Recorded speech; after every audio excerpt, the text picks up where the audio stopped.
კიდევ ერთხელ მოგესალმებით, ეთერშია კომუნიკატორი ჩვენი სტუმარია ირაკლი ქოჩიაშვილი, იგივე უფრო ალბათ კარგად ვიცნობთ როგორც თერიკას, უკვე გავიცანით, ვინც არ ვიცოდით.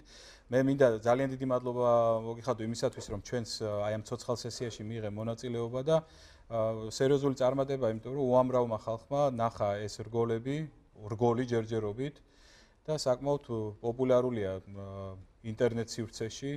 გამოხმაურებების დაწერა არ დაეზარათ, რაც მნიშვნელოვანია. შენი ძველი რაღაცეებიც ვნახეთ და მე ყველაზე ძალიან ეს საახალწლო კაზიჯასთან ერთად გაკეთებული ტრეკი მომწონს, მაგრამ მაინც მოდი თავიდან დავიწყოთ, იმიტომ რომ ესეთი კლასიკური ტრადიციული ცოტა მოსაბეზრებელი რაღაცები უნდა გკითხო, მაგრამ რატომ თერიკა, საიდან წამოვიდა ეს ხოლმე?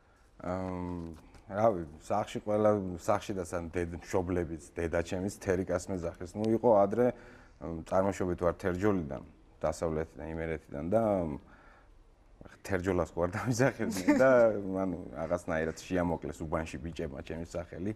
თან ძალიან ბევრი ესე ვთქვათ ეთნიკური სომეხი ცხოვრობს ჩემთან და ანუ ეს ეს სომხური ნაწილი. სომხურად ჟღერს მაინც თერიკა რაღაც და თერიკა. და დამარხვა ერთ-ერთმა ჩემო მეგობარმა, მე აიტაცა ყველა და ბავშვობიდან ესე მქვია. და მუსიკის კეთება როდის დაიწყე, რატო გადაწყვიტე რომ რეპში მოგესინჯა ძალები? მუსიკის ვინ მოახდინა გავლენა შენზე? ვინ მოახდინა მართლა არ მახსოვს, უბრალოდ რავი ძალიან ბავშვობიდან რაღაცა და ასე ვთქვათ სტრანი რაღაცებს უსმენდი რა, ყოველთვის მომწონდა რაც არ იყო ასე ვთქვათ მეინსტრიმი რა.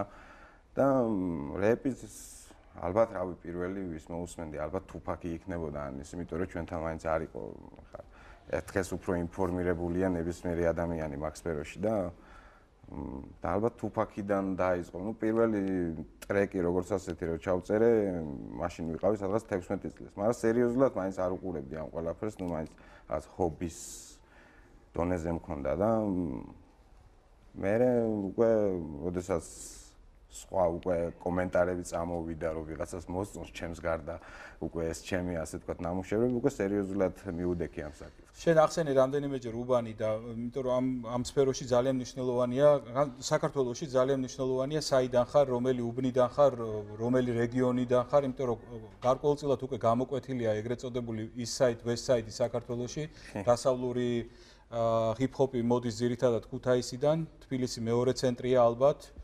ჯერჯერობით მიუხედავად იმისა, რომ კონფრონტაცია არ არის პირიქით, კოლაბორაცია ამაზე ვისაუბრებთ. ჩვენ რამდენად მნიშვნელოვანი იყო ეს შენი გარემო, საცხოვრო, როგორ გარემოში განვითარდი, ასე ვთქვათ. მნიშვნელოვანი იყო, რა თქმა უნდა, იმიტომ რომ რაღაც ანუ ჩემ ასე ვთქვათ ტექსტებშიც ხშირად ვახსენებ იმ ჩემ უბანს, სადაც მე ვცხოვრობ, ეს არის იარმორკა, ნუ ბევრისთვის უცნობი უბანია, იმიტომ რომ რაღაც ძველი თბილისი, ანუ ლესელიძის ქუჩაზე მან ვცხოვრობ ბავშვობიდან და ანუ ბევრ ისეთ თემებზე მიწევს ჩემს შემოქმედებაშიც საუბარი და ისეთ იქნება მაყურებლისთვის რა თემებია, რა თქმა უნდა, მე ჩემ ასე ვთქვათ წარმატებას მაგასაც მივაწერდი, ესე ითქვას. შეიძლება ითქვას, რომ ანუ ჩემი უბანი, ანუ ძირითადად უბანში დამიწყეს ხო მოსვენა და მე გავრცელდა და გავრცელდა რა. თან მრავალეროვანი კი, რა თქმა უნდა. ყველა ფაქტიურად ყველა ეროვნების ადამიანი, ახლა ლესელიძის ქუჩა ცნობილია იმით, რომ ფაქტიურად ბავშვები მულტიკულტურულია. ბავშვები მინიმუმ 3 ენაზე ლაპარაკობენ, ხო? გიცდია, როდესმე ვთქვათ სომხურად, ქურთულად, არაფერი, გააქვს ელემენტები რაღაცა ისეთი რაც სლენგის დონეზე. ნუ რასაც ჩვეულებრივად მოხერხებულია რეპის ტექსტებისთვის. სხვათა შორის არანაკლებად მოხერხებულია ქართული ენა, როგორც სიტყვაზე ვიძახი, არის პოლონური და ფრანგული ენა. თუ სიტყვაზე ვიძახი, რომ აი არსებობს ესეთი სტერეოტიპი, რომ აი ქართულად რეპი არ გამოდის, მაგრამ ფრანგული რეპი მაგარია, პოლონური რეპი მაგარია, გერმანული რეპი მაგარია, მაგრამ ზოგი ამბობს, რომ აი მაგალითად მაინდა-მაინც ამერიკაში და ბრონქსში უნდა იყოს რეპი. ეგრე არ არის, ანუ შეიძლება ქართული ენას ოღონდ უხეშად არ უნდა მოარგო, თორე შეიძლება ყველაფერი გაალამაზო და მოარგო ყველაფერი. როგორ ფიქრობ, აი ეს შენს ტექსტებში სოციალური ასპექტი ჭარბობს, მაინც იმაზე სპიტავ იფურთხები, რაც აქტუალურია დღეს.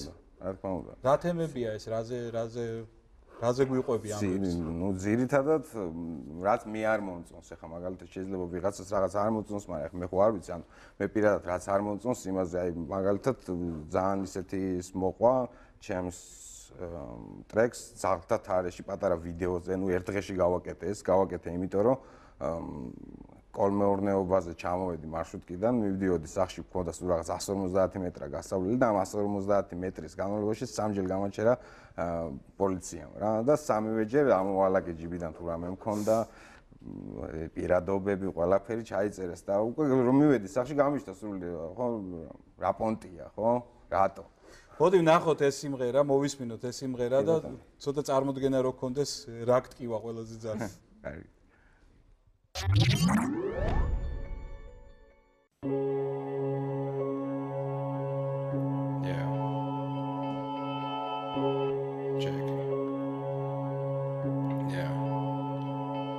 ვესალმები ხალხს დარჩენილს მზია მხარეში სადაც მიდის მსხვილ ძაღლთა თარეში გიჩევ გაფრთხილდე თუ დათვერისადმე კაფეში სამართალდამცველი გიყურებს ფართონჩეს თვალებში აღმოგიჩენში ვეში უამრავ სინთეტიკურ თრობას რა გიქნას დიდხანს არ მოანდომებს ამას ბჭობას დაბურული მანქანა აჩერებს რამდენიმე ქვეიც ქუჩის ბიჭი გაფრთხილებდა რომ მოერიდე რეიც არადარა სერჩი ძაღლი ხომ მეგობარია გიხსნის ბრძანება ზემოდან მისი რა ბრალია გირჩევ გაფრთხილდე შენ 1000 ყური და თვალია და ხვდები რომ მიდი მეგობრობაზე ძალიან ცდარია ძაღლთა თარეში არ მოგიტან შენ სიკეთეს ვიცი რომ ყველა გზა ჩაგვიკეტეს გამოძახება და მიიღეს საწყისი პოზები და უკვირთ რატომ ყვიათაზე ღია თამათ პოლიციის დედაც გავარტყის სისტემას და თუ ვინმე დამიწყებს ისევ ტყუილის მტკიცებას იმასე ჩალიჩოს ვისაც ადვილად დაკერავს მე კი არ ვენდობი თქვენ გარეს ათვალთვალო კამერას 112 მთელ ქალაქს უწევს კონტროლს აფიქსირებს მამამისი შვილი პარკში რომ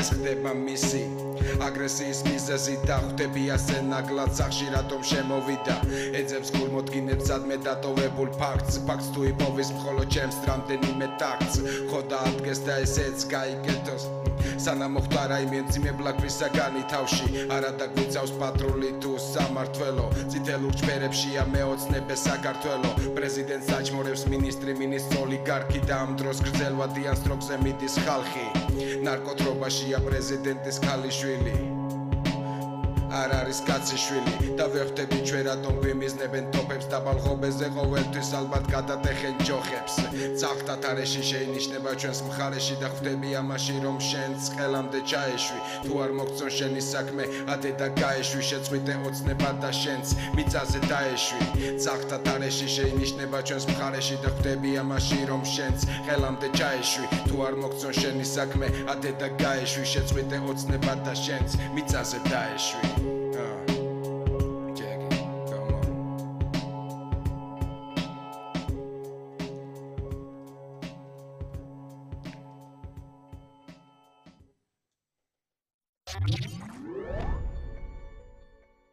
ნასტასია მახსენა რომ ფაქტიურად პოლიტიკური მანიფესტი არისო და ეს ისეთი მწვავე ტექსტია რომელიც ბევრს არ მოეწონება რასაკვირველია შენ ქონია აი რეალური პრობლემები შენი ტექსტების გამო არა რეალური პრობლემები არ მქონია ალბათ იმიტომ რომ არ უსმენენ სამართალდამცველები ჰიპ-ჰოპს თუმცა აქ არა მარტო სამართალდამცველები პრინციპში ყველა ყავდა მოხსენებული პრეზიდენტიდან დაწყებული და მისი ქალიშვილით სახშიდაც კი მეუბნებოდნენ რომ ასაკეთებ ნორმალური ხარ ხო მე მაინც თავისუფლად გავაკეთე ეს ყველაფერი იმიტომ რომ თვლი უბრალოდ მე ეს ჩემი პროფესია ასე რომ ვთქვათ რა მე ისი თქმაც მინდა რაც მაწუხებს რა პროტესტიც მაქვს ეს უნდა ვთქვა ხმამაღლა და რა ვიცი არ მოვერიდები არავის არასდროს როგორ ფიქრობ მუსიკოს და ესეთ ტექსტებს შეუძლიათ რეალურად საზოგადოებაში გარკვეული ცვლილებების მოხდენა იგივე მეტი ხალხი დააფიქროს იმაზე რასაც შენ ამბობ ან პროტესტი გამოიწვიოს შეიძლება ვიღაცებზე იმოქმედოს ასე რომ ვთქვათ მაგრამ ეხა რომ რაღაც რევოლუცია მოახდინოს არ მგონია შენ ფიქრობ რომ შენი მოვალეობა ანუ თვლი რომ ეს არის ურბანული პოეზია და შენ პოეტი ხარ და პოეტი ყოველთვის თავისუფალი უნდა იყოს ეს არის შენი რა თქმა უნდა პოეტი ყოველთვის ნებისმიერი შემოქმედი არა აქვს მარტო ნიშნულობა პოეტი მწერალი იქნება თუ ვინც იქნება რეჟისორი თუ მუსიკოსი ის თავისუფალი უნდა იყოს და ის უნდა აკეთებდეს იმას რაც მას უნდა თუმცა იგივე გარემო ხშირ შემთხვევაში განაპირობებს ხოლმე ნებისმიერი არტისტის ტექსტებსაც და ყოფასაც მინდა გითხო მუსიკოსებს ხშირად ვეკითხებით ხოლმე და პრინციპში ყველას ვეკითხებით რამდენად მარტივია ამ საზოგადოებაში მუსიკოსისთვის თავის დამკვიდრება იგივე თავის რჩენა გიწევს თუ არა პარალელურად სხვა საქმიანობა რა თქმა უნდა ეს როგორი რაღაც არის იცი დღეს მე სხვათა შორის მაგ თემაზე დაწვაქვს ტრეკი, რომ ადუ ჩემი საქმით ვერ შოულობ ფულს. შეიძლება რაღაც თვეში კონდეს ერთი ლაივი სადღაცას და მიშოვო სიტყვაზე ვიძახე 200 ლარი, ხო? მაგრამ ეხლა 200 ლარი თვიდან თვემდე არაფერი არ არის. პრინციპში თვეში ერთი ლაივი მე მგონი ცუდი არ არის, ხო? კი, იმიტომ რომ ესეც კარგად ერთი ლაივი კარგია, მაგრამ ანუ ჰონორარია დაბალი, იმას ვიძახე. ანუ ნებისმიერი, რავი, ჩემი მეგობრები ახლა ვინც არიან ამ სფეროში, ყველა რაღაცას ცალკე აკეთებს, ასე რომ ვთქვა. იმიტომ რომ ამაზე მარტო ვერ იქნები დამოკიდებული, იმიტომ რომ ეს არ არის, ასე ვთქვა, შენი შემოსავლის წყარო ვერ გახდება. როგორ ფიქრობ, სცენა იზრდება ქართული ჰიპ-ჰოპის, ანუ ის ადგილების სცენა გულისხმობ არა მარტო არტისტების რაოდენობას, არამედ ადგილებს, სადაც შეიძლება გამოხვიდე, ყურადღება თუ მატულობს. კი, სხვათა შორის, აი ახლა 28-ში იხსნება ახალი ჰიპ-ჰოპ კლუბი, სადაც იქნება აუცილებლად ჰიპ-ჰოპი და არ იქნება სიტყვაზე ვიძახე, ანუ კლუბური მუსიკა, ეს deep house და ეგეთი რაღაცები იქნება აუცილებლად ჰიპ-ჰოპი. შეგიძლია თქვა უკვე სად იქნება? კი, მარჯანიშვილზე იხსნება, King Club ესე ერქმევა ამ კლუბს და TBC Bank-ს რაღაც მეც არ ვიცი ზუსტად რა. შემდეგ კვირას ლაივი გვექნება იქ, მეც ვინ ვიქნები და კარგია უკვე, იმიტომ რომ ძალიან ანუ ადრე იყო როგორ რაღაც ერთ მაგალითად 3 წლის წინ რომ მეხვიდოდი კლუბში და ეუბნებოდი რომ მე ვარ რეპერი, როგორი პორტფოლიოც არ უნდა მიგეტანა, ხო? არ კიდებდნენ ხას და უინტერესო იყო მათთვის ეს ყველაფერი, იმიტომ რომ მაინც სხვანაირად გიყურებდნენ. დღეს უკვე შეგიძლია უკვე ჰონორარზეც ევაჭრო, ასე რომ ვთქვა და მე მგონი იზრდება. თუმცა უკაცრავად ცოტა ისეთი გულუბრყვილო კითხვაა, მაგრამ ესე დავფიქრდი იგივე კლუბის ფორმატში რეპერისთვის მე მგონი ანუ რამდენიმე საათიანი პროგრამის გაკეთება საკმაოდ რთული უნდა იყოს და ამ შემთხვევაში ალბათ რამდენიმე არტისტი უნდა იყოს, ხო? ანუ რეპერტუარი გააქვს იმხელა რომ აი შეავსო თქვა სრული პროგრამა საათნახევრიანი. კი. მარტოს ანუ კოლაბორაციას შემიძლია, მაგრამ მე ასე ვთქვათ ვარ შემოქმედებით ჯგუფში, რომელსაც ქვია ბაზა, გვაქვს ჩვენი სტუდია. ამ სტუდიაში ასე ვთქვათ ამ შემოქმედებით ჯგუფში არის 4 რეპერი ვართ გაერთიანებული. ერთია ჩესტერი, სინკა, KA და მე. შენ კოლაბორაციებიც ახსენე და აქ კაზიჯაზიც იყო, ხა ვინც არ იცნობს კაზიჯას, ქუთაისელი უკვე საკმაოდ გამოცდილი რეპერია. როგორც ვიცი, აპირებთ რაღაცას ერთად აკეთებთ. ის საერთო ალბომზე მუშაობთ ამ ეტაპზე, ალბათ სადღაც გაზაფხულის ბოლოს, აი ზაფხულის დასაწყისში უკვე გამოვა ეს ალბომი. ალბომის სახელიც არის მძიმეწონითი კატეგორია ერქმევა ალბომს და საკმაოდ კარგი ტრეკები შევაშინეთ, მინდა აღვნიშნო. ჩვენ გვაქვს კიდევ ერთი შენი ცოცხალი შესრულებით, გვინდა წარმოვადგინოთ ეს სიმღერა, გვინდა რომ მაქსიმალურად ბევრი მუსიკა იყოს დღეს გადაცემაში და შენი ნამუშევარი სხვანაირად ვაჩვენოთ. ამიტომ ეს არის ტრეკი ბინძური და მე მგონი პირველად გადის დღეს, ხო ჩვენთან? კი. კი ბატონო, ტრეკი ბინძური, ისე ამოვნეთ. ვისაც მოგეწონთ.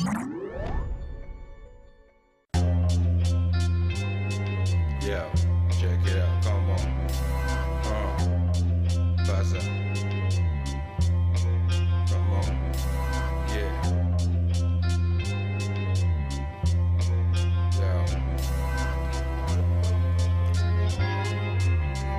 Yeah. Guess me ჩემი ბინძური flow. Oh.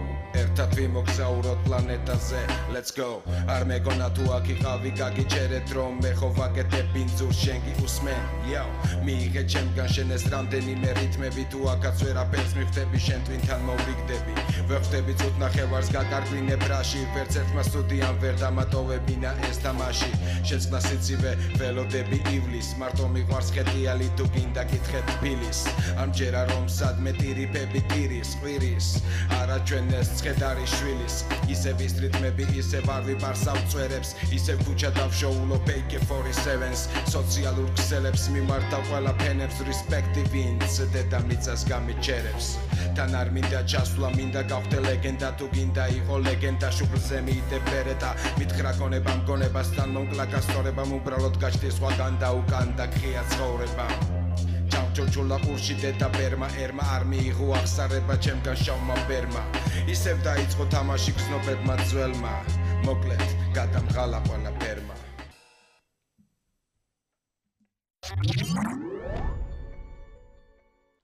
ჩვენთან სტუმრად არის თერიკა რეპერი აღარ გავიმეორებ შენ სახელს და გვარს, იმიტომ რომ უნდა დაიმახსოვრონ ესე. უფრო ესეთი ტექნიკური რაღაცები მინდა კითხო და თვითონ რაც ჟანს აძლევს მნიშვნელობას გარკვეულწილად. აი მაგალითად, რამდენად მნიშვნელოვანია ის ბიტი, რომელიც მიდის ფონად. სამწუხაროდ ეს ჩემი პირადი აზრია, ჯერჯერობით ვერა ვართ იმ სტანდარტებში, რაც უნდა იყოს. რა უნდა გაკეთდეს იმისათვის, რომ უკეთესი ბიტმეიკერები გამოჩნდნენ? ნუ ალბათ ეს ყველაფერი მაინც ასე ვთქვათ ხარისხი აპარატურაზეა უკვე დამოკიდებული. ნუ ეხა ამერიკელი და არა მარტო ამერიკელი პროდიუსერები იქ მუშაობენ, ელემენტარული MPC აქვთ. ჩვენ ყველაფერს ასე ვთქვათ soft-ში ვაკეთებთ, რომელიც სახში გვაქვს კომპიუტერში. თავარი მაინც ალბათ სემპლის ასე ვთქვათ ხარისხია. ნუ ყურზედაც არის ყველაფერი დამოკიდებული, ანუ ნებისმიერი პროდიუსერი, ნებისმიერი ბიტმეიკერი სიტყვაზე ვიზახე აი სემპლს რომ იპოვის ერთი და იგივე სიმღერას სხვანაირად გააკეთებს, ხო? ანუ უკვე გემოვნებაზედაც არის ყველაფერი და მაგრამ უფრო ძირითადად ანუ ყავს ჩვენს დღეს საქართველოში კარგი პროდიუსერები და მაინც ასე ვთქვათ აპარატურას დავაბრალოთ, მოდი თუ ხარისხი არ არის ისეთი როგორიც საჭიროა. შენ თუ თანამშრომლობ პროდიუსერებთან, ვინმესთან და რა შედეგები თუ გჭირდება საერთოდ პროდიუსერები? რა ვთქვა მჭირდებოდა და მჭირდება, არ მჭირდება, იმიტომ რომ მე თვითონაც ვაკეთებ ბიტებს და ჩემ ძირითადად ჩემი ინსტრუმენტალებზე მიწევს, ასე ვთქვათ, გარეკვა და თუ ვიღაცა შემომთავაზებს რაღაცას, რომელიც მომეწონება, არ არის პრობლემა, ანუ ვიღებ, მაგრამ სადღაცას ალბათ სულ 3-4 ტრეკი მექნება ეგეთ შესრულებაში. სხვებისთვის გაგიკეთებია ტრეკები? კი, რა თქმა უნდა. ანუ შენივე კლანიდან თუ არის აი შეიძლება პოპიდან მოვიდეს ვინმე შენთან და გაუკეთებდი, იმუშავებდი ვინმესთან? ვიმუშავებდი დიდი სიამოვნებით, მაგრამ აი ეგრე არ მოსულა რა. გააქვს შეგრძნება რომ აი იმისი რომ ვთქვათ დღევანდელ რეალობაში ვთქვათ არ არსებობს პოპ შემსრულებელი, რომელიც ვთქვათ საინტერესო იქნებოდა შენთვის და პირიქით ვთქვათ რეპერები, რომლებსაც ვისთანაც არასოდეს არ იმუშავებდი. თუ ეს სოლიდარობა არსებობს რაღაცა ჰიპ-ჰოპში. სოლიდარობაც არსებობს, რა თქმა უნდა. ოღონდ პირდაპირ ვთქვი, რომ ჩემთვისაც არსებობს ახლა ესეთი რეპერები, რომლებთანაც მართლა არ მიმუშავებდი. გააჩნია თუ გადაიქცეს რაღაც დიდ ფულს შეიძლება იმით გავაკეთო რა. ანუ რა კრიტერიუმებით წყვეტ იმას, ვინ უნდა ჯდებოდეს ანუ ჩემ გემოვნებაში ასე რომ ვთქვათ, ანუ ტიპი რომელიც რეპავს, ხო? ხო უნდა მომეწონოს მე მის და ანუ მე ვასვაზლებ პროდუქტს, რომელზეც მან თავისი პროდუქტი უნდა დაამატოს, ხო? პიროვნება. პიროვნებულად არავის არ ვეხები, ხა პიროვნებულად შეიძლება ძალიან ჯიგარი იყოს ვიღაც, მაგრამ ტექნიკა არ უარგოდეს, ხო და როგორ ფიქრობ, საით მიდის საერთოდ ქართული ჰიპ-ჰოპი და ვითარდება თუ არა და პერსპექტივა თუ არა? ვითარდება. სწორად ვითარდება შეიძლება ითქვას, იმიტომ რომ აი 10-15 წლის წინ, როდესაც ქართული ჰიპ-ჰოპი ასე თუ ისე ცოტა მაღლა იდგა, ხო? აი ესეთი ტემპით და აი ესეთი მდგომარეობით რომ განვითარებულიყო, დღეს უკვე ჰიპ-ჰოპი იქნებოდა პირველი თუ არა ერთ-ერთი მომგებიანი პროდუქტი საქართველოში. შენი მიზანი რა არის საბოლოოდ რას გინდა მიაღწიო? გააქვს რაღაცა გარკვეული, არ ვიცი ხა კარიერას ვერ დავარქვევ ამას, მაგრამ ყოველ შემთხვევაში რაღაცა გეგმები გააქვს?